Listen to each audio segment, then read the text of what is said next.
जनवरी 2023 भारत के Republic day के बस 2 दिन पहले American hedge firm Hindenburg research ने इंडिया के top business group Adani limited पर कई सारे फ्रॉड्स करने के एलिगेशंस लगाए, जिसमें कुछ तो काफी ज्यादा सीरियस फ्रॉड्स भी थे, जैसे स्टॉक मैनिपुलेशन, शेल एंटिटीज बनाना और अकाउंटिंग फ्रॉड्स करना। लेकिन एक सीधी बात बोलूं, अडानी को सेकंड पोजीशन से 30th पोजीशन पर लाने में यूएस गवर्नमेंट का डायरेक्ट लिंक है, क्योंकि सबसे बड़ी आयरनी तो यह है कि इलॉन मस्क जो बिलियनर की लिस्ट में सेकंड पोजीशन पर है और हर कोई उन्हें हाई रिगार्ड में मानता है, उन पर भी स्टॉक मैनिपुलेशन से लेकर शेल एंटिटीज क्रिएट करना और अकाउंटिंग फ्रॉड्स करना, ये सब के सेम ही एलिगेशंस लगे हुए हैं, और वो भी किसी और के द्वारा नहीं बल्कि उनके ही फेडरल कोर्ट के द्वारा। पर उसके बावजूद भी यूएस गवर्नमेंट ने और एसईसी यानी यूएस सिक्योरिटीज और एक्सचेंज कमीशन ने इलॉन मस्क पर एक भी एक्शन नहीं लिया।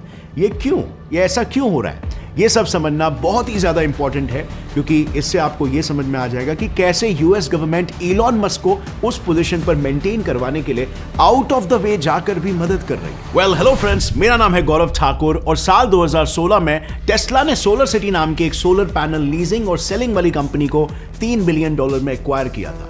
पर इसमें फिशी बात यह थी ना कि इलॉन ने सोलर सिटी एक्विजिशन के खर्चे को टेस्ला के बैलेंस शीट में शो किया, जो कि एक सीरियस अकाउंटिंग फ्रॉड है। ये कुछ ऐसा हुआ कि मैंने मेरे छोटे भाई का लोन मेरे नाम पर बताकर उसका क्रेडिट स्कोर यानी उसकी क्रेडिट वर्दीनेस हाई दिखा दी, और इसी वजह से इस इलीगल अकाउंटिंग नॉर्म को बेस बनाते हुए यूएस कोर्ट ने इलॉन को गिल्टी पाया। मगर इसके अलावा भी सोलर सिटी डील में कई मर्कियर चीजें भी सामने आई, जैसे फॉर एग्जांपल कंपनी का डेट रेशियो ऑलरेडी 1100% पर था। इनफैक्ट 2012 से लेकर 2015 तक तो सोलर सिटी का डेट लगभग 12 गुना बढ़ चुका था और लगातार 5 सालों तक कंपनी लॉस मेकिंग थी। मतलब सोलर सिटी क्लियरली एक नॉन परफॉर्मिंग एसेट था, फिर भी इलॉन मस्क ने उसे खरीद लिया।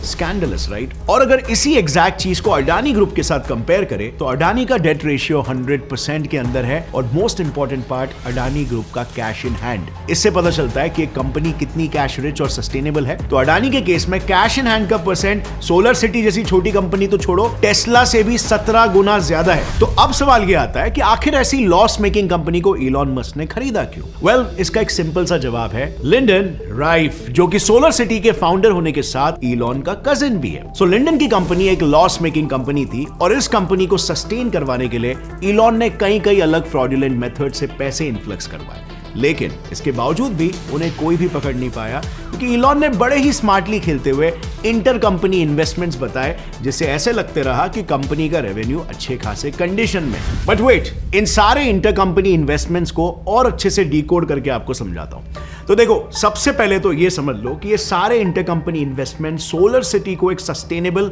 और प्रॉफिटेबली रनिंग कंपनी बताने के लिए किए जा रहे थे। सो टेस्ला ने कुछ पर्सनल एक्सपेंस के नाम पर इलॉन मस्क के भाई किम्बल मस्क को पैसे भेजे। फिर किम्बल ने वो पैसे वेलर फंड्स नाम के एक वीसी फर्म को ट्रांसफर कर दिए। अब वेलर ने वो पैसे फिर से टेस्ला में इन्वेस्ट किए, और फिर टेस्ला ने वापस से वो किसी दूसरी कंपनी जुर्विटसन फंड को भेजे।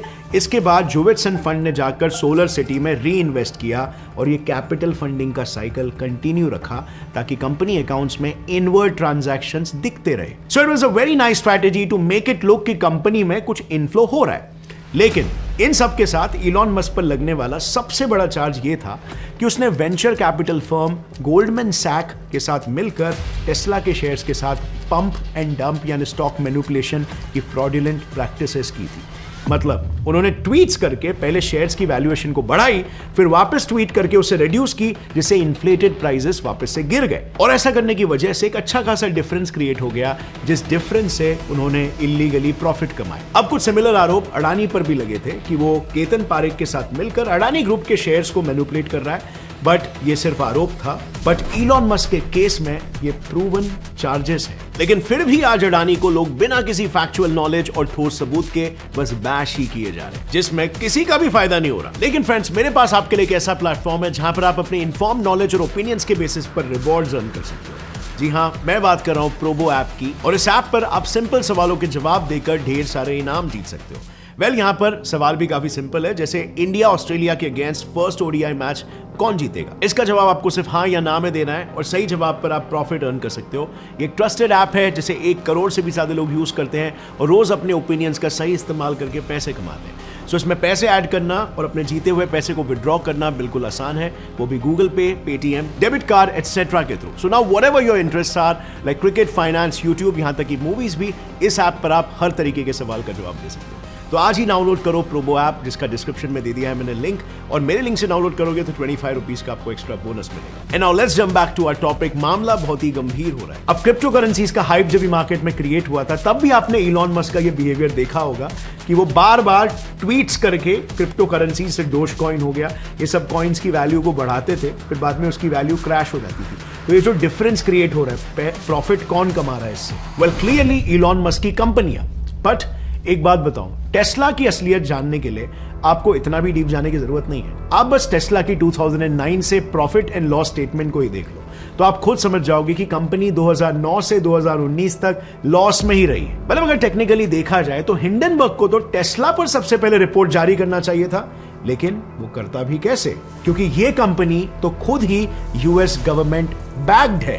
Well, quite a bold statement, right? पर जरा रुको, अभी समझाता हूं। तो देखो, सबसे पहले यूएस गवर्नमेंट उन फॉर्च्यून कंपनीज की लिस्ट बनाती है जो नॉन अमेरिकन है। इस लिस्ट को आगे एसईसी यानी US securities and exchange commission को देकर उन नॉन यूएस एंटिटीज के लूपहोल्स को ढूंढकर उन पर एक डिटेल रिपोर्ट बनाई जाती है। वो रिपोर्ट आगे जाकर हिंडनबर्ग और उस जैसे और भी शॉर्ट सेलर्स को ट्रांसफर की जाती है, ताकि वो टारगेटेड फॉरेन कंपनीज को डिस्ट्रॉय करके कुछ ना कुछ प्रॉफिट कमा सके। और इसीलिए उस गवर्नमेंट रिपोर्ट को शॉर्ट सेलर्स ही मार्केट में रिलीज करते हैं। बट इसी दौरान एक दूसरा सिंडिकेट भी पिक्चर में आ जाता है, और वो है यूएस मीडिया। तो जैसे ही रिपोर्ट्स रिलीज होती है, कई मीडिया चैनल्स उस टारगेटेड फर्म को नेगेटिव कवरेज देने लगते हैं, बिकॉज मीडिया के बिना ये खबर दुनिया के कोने कोने में कैसे पहुंचेगी। अब ये डबल साइडेड अटैक इतना पावरफुल होता है कि बस एक ही महीने में विक्टिम कंपनी की वैल्यूएशन 50% से तक गिर जाती है। और फिर रोल आता है यूएस सेंट्रल एजेंसीज का, जो टारगेट कंपनी के टॉप मैनेजमेंट पर सिवियर एक्शंस लेती है। इससे कंपनी की इंटरनेशनल रेपुटेशन और भी गिरती है, जिससे इवेंचुअली कंपनी की वैल्यूएशन भी डिक्लाइन हो जाती है। और आखिर में बड़े ही स्मार्टली कोई US Fortune company targeted non US company को टेक ओवर कर लेती है। अब इस पूरे यूएस गेम का शिकार कई नॉन यूएस कंपनीज बन चुकी है in the past as well. और इंटरेस्टिंगली उनके साथ शॉर्ट सेलिंग भी हिंडनबर्ग ने ही किया था। इसका रीसेंट एग्जांपल एप्पल आईफोन का चिपसेट बनाने वाली ताइवानीज कंपनी फॉक्सकॉन को ही ले लो। फॉक्सकॉन की सब्सिडियरी कंपनी लॉर्ड्सटाउन मोटर्स ने टेस्ला के साइबर ट्रक को compete करने के लिए 2022 में अपना इलेक्ट्रिक ट्रक बनवाया था। लेकिन यूएस गवर्नमेंट, हिंडनबर्ग और पूरे सिंडिकेट ने सेम प्रोसीजर अपनाते हुए उसकी रेप्यूटेशन खराब करके कंपनी के वैल्यूएशन को एकदम नीचे गिरा दिया। बेचारी कंपनी का गर्दन दबाकर उसे सफोकेट करके फाइनेंशियली उसे क्रिपल कर दिया, ताकि उसमें कुछ आगे टेक्नोलॉजिकल एडवांसमेंट्स ना आ सके। और फिर आखिर में क्या हुआ? लॉर्ड्सटाउन मोटर्स को जनरल मोटर्स ने टेक ओवर कर लिया। अब इसके अलावा भी इस सिंडिकेट ने कई नॉन यूएस कंपनीज को टारगेट किया है, जैसे चाइना की candy technologies, Canadian company cineplex और इंडियन यूनिकॉर्न ब्लूम एनर्जी को भी। करंट यूएस गवर्नमेंट ने नॉन अमेरिकन कंपनीज के अलावा कुछ यूएस फॉर्च्यून कंपनीज को भी टारगेट किया। सो रिसेंटली हिंडनबर्ग ने निकोला नाम की एक इलेक्ट्रिक ट्रक कंपनी को भी ऐसे ही रिपोर्ट बेस्ड शॉर्ट सेलिंग करके टारगेट किया था, और उसमें ऐसा क्लेम किया कि निकोला अपने ट्रक्स को फेक परफॉर्मेंस दिखाकर बेच रहा है। सभी न्यूज मीडिया ने हिंडनबर्ग और यूएस गवर्नमेंट की बात को मान लिया, बट किसी ने भी निकोला कंपनी के फाउंडर की साइड नहीं सुनी, जो शुरू से ये कह रहा था कि उसका ट्रक असल में ओपन मार्केट में लॉन्च भी नहीं हुआ है। तो ये लोगों के साथ फ्रॉड कैसे हुआ? पर इसका कोई फायदा नहीं हुआ, क्योंकि नेगेटिव न्यूज तो मीडिया में फैल गई थी, और आखिर में निकोला को भी दूसरे अमेरिकन कंपनीज ने टेक ओवर कर लिया। अब फ्रेंड्स, ये देखकर आपके दिमाग में यही सवाल आएगा कि यूएस गवर्नमेंट ने ऐसा अपने ही देश की कंपनी के साथ क्यों किया होगा, और हर केस में आखिरी टेक ओवर करने वाली जनरल मोटर्स कंपनी ही क्यों होती है? तो वेल, इसका जवाब है यूएस की रिपब्लिकन पार्टी। देखो, ये है डोनाल्ड ट्रंप, जो डेमोक्रेटिक पार्टी के मेंबर थे, और निकोला इस पार्टी को फंड किया करता था। लेकिन क्योंकि अब यूएस में डेमोक्रेटिक पार्टी सत्ता में आ गई है, वो पार्टी अपने बड़े डोनर्स यानी टेस्ला और जनरल मोटर्स को ओपनली सपोर्ट कर रही है, और इसीलिए हर शॉर्ट सेलिंग में किसी ऐसे कंपनी को टारगेट किया जाता है जो टेस्ला का कंपेटिटर हो, और उस कंपनी को आखिर में जनरल मोटर्स के लिए टेक ओवर करने के लिए छोड़ दिया जाता है। और इसीलिए अगर अडानी ग्रुप की बात करें, तो जैसे मैंने कहा, साल 2022 खत्म होते होते गौतम अडानी बिलियनर लिस्ट पर सेकंड पोजीशन पर आ गए थे, और अगर वो उसी पेस से चलते रहते तो डेफिनेटली उनका पहले नंबर पर आना तय था। और इसीलिए कई एक्सपर्ट्स का यह मानना है कि यही बात यूएस नहीं चाहता था। और इसीलिए इस सिंडिकेट ने एक इंडियन लॉयर करम दौलत सिंह की फर्म प्लैटिनम पार्टनर्स की मदद से अडानी ग्रुप पर रिसर्च करवाया और हिंडनबर्ग के थ्रू रिपोर्ट को रिलीज करवाया। लेकिन सबसे कॉमेडी बात तो यह है कि प्लैटिनम पार्टनर्स पर खुद $1 बिलियन का स्कैम एलिगेशन है और यहां पर इस केस में फंसा तो सिर्फ अडानी ग्रुप, जिसको हिंडनबर्ग की रिपोर्ट पब्लिश होने के बाद हैवी नेगेटिव मीडिया कवरेज मिला, जिस पर फोरफ्रंट पर थी वेस्टर्न मीडिया। अब जरा वेस्टर्न मीडिया के इन आर्टिकल्स को देखो, इसमें हिंडनबर्ग को एक्टिविस्ट बताया जा रहा है जबकि वो रिपोर्ट्स रिलीज करके प्रॉफिट कमाता है, और वहीं पर वेस्टर्न मीडिया ने अडानी को तो टारगेट किया ही, लेकिन इसमें उन न्यूज आउटलेट्स ने इंडियन इकोनॉमी, इंडियन पीएम सभी को टारगेट किया एक साथ। जैसे कि अमेरिका जैसे हैवी कैपिटलिस्टिक देश में तो ये सब होता ही नहीं है, इलॉन मस्क तो ये सब कर ही नहीं रहे थे। अब इससे ना सिर्फ अडानी की बल्कि पूरे इंडिया की इंटरनेशनल रेप्यूटेशन हैम्पर हो गई, क्योंकि वर्ल्ड्स रिचेस्ट पीपल की लिस्ट में सेकंड नंबर पर अगर कोई इंसान आता है तो इंटरनेशनल लेवल पर सभी देशों के लोगों की आंखें उस पर होती है। अब अगर देखें ना फ्रेंड्स, तो इसमें हमारी भी उतनी ही गलती है। हमें समझना होगा कि कौन सा मीडिया आउटलेट सही न्यूज दे रहा है और कौन सा फेक न्यूज दे रहा है, क्योंकि एनसीआरबी के डेटा के मुताबिक इंडिया में फेक न्यूज और रूमर्स 214% से बढ़ चुके, और इसीलिए हमें इंडिया की इकोनॉमी के ड्राइवर्स के बारे में कुछ बोलने से पहले बातों को वेरीफाई करना बहुत जरूरी है। क्योंकि अगर अडानी ग्रुप को ही देखे तो वो इंडिया में 30,000 प्लस जॉब प्रोवाइड कर रहा है, लेकिन बस सिर्फ एक रिपोर्ट की वजह से उसका $70 बिलियन का लॉस हो गया। तो इनडायरेक्टली इंडिया के लिए ये एक मेजर लॉस है, क्योंकि इंडिया एक डेवलपिंग इकोनॉमी है और इंडिया में डेवलपमेंट आएगा कैसे, जब रोजगार क्रिएट होगा, राइट। और अगर आप पर्सनली मेरी राय पूछो तो इन रीसेंट टाइम्स में ना कई वेस्टर्न कंट्रीज इंडियन इकोनॉमी के ग्रोथ को स्लो करने के लिए हाथ धो के पीछे पड़ी है, एंटी इंडिया प्रोपोगेंडा चला रही है वगैरह वगैरह। अब रिसेंटली आपने सुना होगा एक यूएस सिटीजन जॉर्ज सोरोस ने इंडिया को डिस्ट्रॉय करने के लिए 8,000 करोड़ रुपए इंडिया में पंप किए। अब इस पूरे केस को मैंने डिटेल में इस वीडियो में यहां पर कवर किया है, उसे बिल्कुल चेकआउट करना, तब आपको मालूम पड़ेगा कि कैसे फॉरेन कंट्रीज अभी इंडिया के पीछे पड़ गए। और फ्रेंड्स, अगर इस वीडियो से आपको कुछ भी नया सीखने मिला, कुछ ऐसी बातें आपके सामने आई जो शायद आपको नहीं पता थी, तो एक लाइक जरूर ठोकना।